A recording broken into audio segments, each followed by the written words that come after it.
Hi everyone, I'm Snow. Welcome back to my channel. In today's video, I will give you an update on my February 2025 income, expense, and savings. February is a fairly short month, so I'm hoping we can run this video quickly. In February 2025, my total income is about $10,000, and that's the income coming from my 9-to-5 job and the rent from 2 houses, selling some used stuff. And one income source I want to highlight is that I earned more than $40 using Rakuten.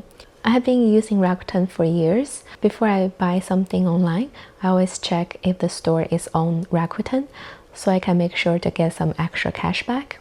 And also, from my previous videos, I recommend Rakuten to my YouTube audience, and I feel like maybe someone used my referral code, so I made $30 from the referral.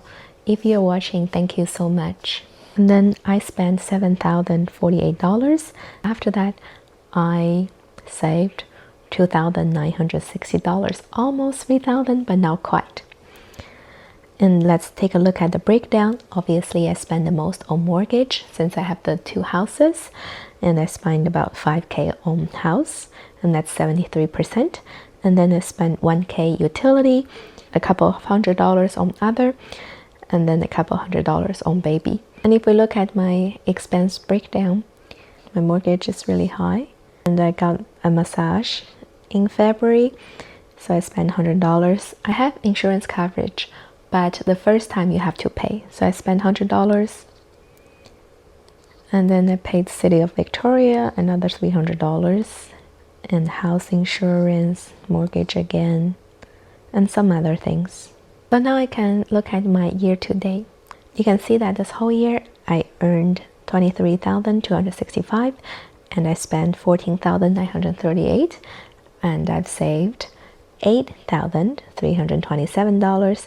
So I'm getting slightly closer to my $25,000 goal.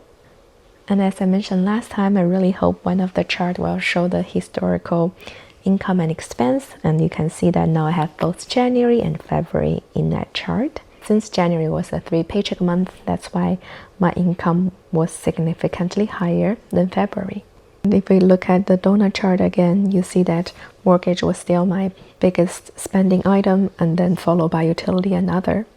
So far, I feel like I'm definitely on the right track for saving $25,000 in 2025. If you don't know, we're going to China in April and May.